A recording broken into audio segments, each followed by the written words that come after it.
भाई सभी को एक बार फिर से आपका हार्दिक स्वागत है आपके अपने YouTube चैनल जीके बाय मोहित पर।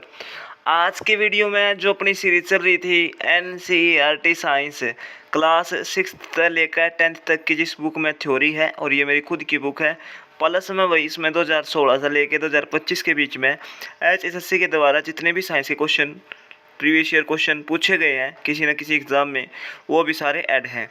जिस भी भाई ने बहन ने या बुक चाहती हो मेरे व्हाट्सअप नंबर पर मैसेज कर दियो, मैं आपके पास PDF भेज दूंगा भाई, ठीक है। और इससे पहले हमने इसके जो क्लास 6 की कंप्लीट कर ली थी और 7th के 2 चैप्टर कर लिए थे कंप्लीट। मैंने इनकी प्ले लिस्ट भी बना दी है, जिस भाई बहन ने देखनी हो क्लास 6 की कंप्लीट प्ले लिस्ट और 7th के 2 चैप्टर करवा दिए हैं। प्ले लिस्ट में चेक कर लियो, NCERT साइंस के नाम से PDF है, वो है अब प्ले लिस्ट, ठीक है। अब चलते हैं चैप्टर नंबर 3 ऊष्मा, ठीक है। चैप्टर नंबर 3 का नाम है ऊष्मा। अब चलते हैं चैप्टर नंबर 3 की तरफ। देखो ऊष्मा क्या होती है। दो वस्तुओं के तापांतर के कारण जो ऊर्जा स्थानांतरित होती है उसे ऊष्मा कहते हैं, ठीक है। दो वस्तुओं के तापांतर के कारण जो ऊर्जा स्थानांतरित होती है उसे क्या कहते हैं, ऊष्मा कहते हैं। ऊर्जा हमेशा हाई टेम्परेचर से लो टेम्परेचर की ओर जाती है। जो ऊर्जा है ना हमेशा जो ऊर्जा हमेशा हाई टेम्परेचर से लो टेम्परेचर की ओर जाती है। ऊष्मा को सेल्सियस में मापा जाता है, ठीक है। मानव शरीर का सामान्य ताप 37 डिग्री सेल्सियस होता है। अब है ऊष्मा का स्थानांतरण, ठीक है। ऊष्मा का स्थानांतरण कैसे होता है, देखो दो हैं इसके, एक तो चालक एक कुचालक। चालक क्या होते हैं, जिन वस्तुओं से होकर ऊष्मा स्थानांतरित होती है उसे ऊष्मा का चालक कहते हैं, ठीक है। मतलब जिसमें से ऊष्मा होकर आसानी से स्थानांतरित हो जावे, ठीक है, पास हो जावे, वो क्या कहोगे, उसे चालक कहते हैं, ठीक है।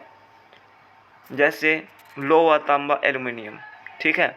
कुचालक क्या होते हैं, जिन वस्तुओं से होकर ऊष्मा स्थानांतरित नहीं होती, जैसे प्लास्टिक है, लकड़ी है, रेसे हैं, जल है, वायु, ठीक है। अब है चालन विधि। चालन विधि क्या है, इसमें ऊष्मा किसी वस्तु के गर्म सिरे से ठंडे सिरे की ओर स्थानांतरित होती है, ठीक है। कि जो चालन विधि क्या होती है चालन विधि, इसमें जो ऊष्मा है किसी वस्तु के गर्म सिरे से ठंडे सिरे की ओर स्थानांतरित होती है, ठीक है। मतलब गर्म सिरे तक चल लेगी और ठंडे सिरे की ओर आगे बढ़ेगी, ठीक है। ठोस वस्तुओं में ऊष्मा का स्थानांतरण चालन विधि द्वारा होता है।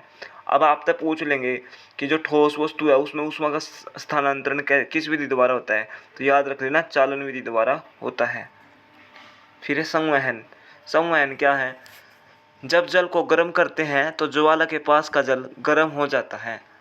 यह गर्म जल ऊपर उठता है और उसका स्थान लेने के लिए ठंडा जल आ जाता है। यह बार बार होता है और धीरे धीरे पूरा जल गर्म हो जाता है। जैसे संवहन, देखो जैसे इसका एग्जाम्पल है, चाय बनाते समय भी इसी विधि का प्रयोग होता है। चाय बनाते समय कौन सी विधि का प्रयोग होगा, संवहन द्वारा, संवहन विधि का। वायु में ऊष्मा का जो स्थानांतरण है वो संवहन द्वारा होता है, ठीक है। वायु में ऊष्मा का स्थानांतरण किस विधि द्वारा होता है, संवहन द्वारा। हमारा शरीर विकिरण द्वारा ही परिवेश को ऊष्मा देता है। अब देखो ये हमने पढ़ी संवहन। संवहन क्या है, देखो यहाँ सबसे पहले हमने चालन विधि पढ़ा। इस चालन विधि क्या होते हैं, इसमें ऊष्मा किसी वस्तु के गर्म सिरे से ठंडे सिरे की ओर स्थानांतरित होती है। ठोस वस्तुओं में जो ऊष्मा का स्थानांतरण है वो चालन विधि द्वारा होता है। फिर हमने पढ़ा संवहन, जब जल को गर्म करते हैं तो ज्वाला के पास का जल गर्म हो जाता है। यह गर्म जल ऊपर उठता है और उसका स्थान लेने के लिए ठंडा जल आ जाता है। यह बार बार होता है और धीरे धीरे पूरा जल गर्म हो जाता है, ठीक है। चाय बनाते समय भी इसी विधि का प्रयोग होता है।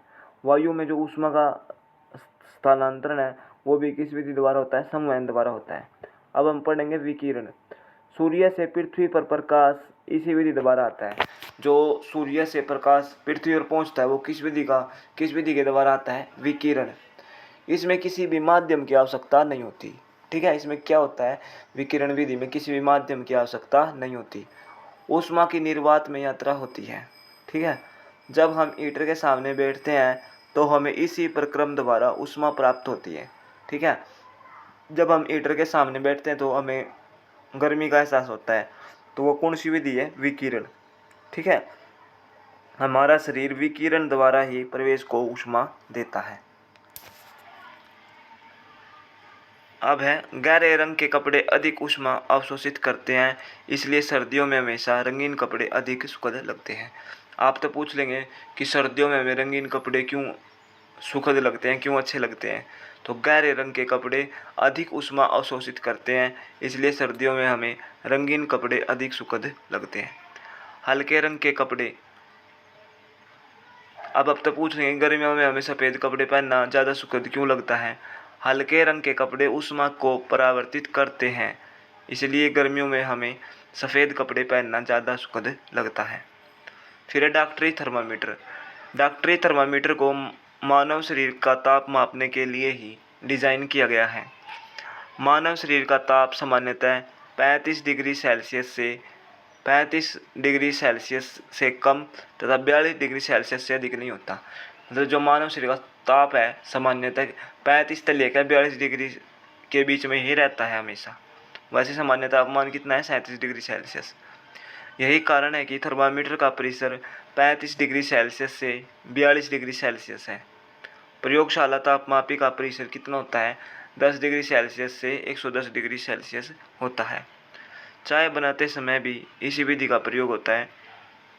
ये पेज दोबारा रिपीट हो गया भाई।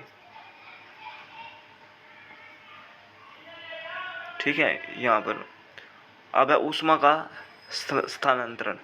ऊष्मा का स्थानांतरण, देखो ऊष्मा गर्म वस्तु से ठंडी वस्तु की ओर प्रभावित होती है। जो ऊष्मा है वो क्या क्या करती है, गर्म वस्तु से ठंडी वस्तु की ओर प्रभावित होती है।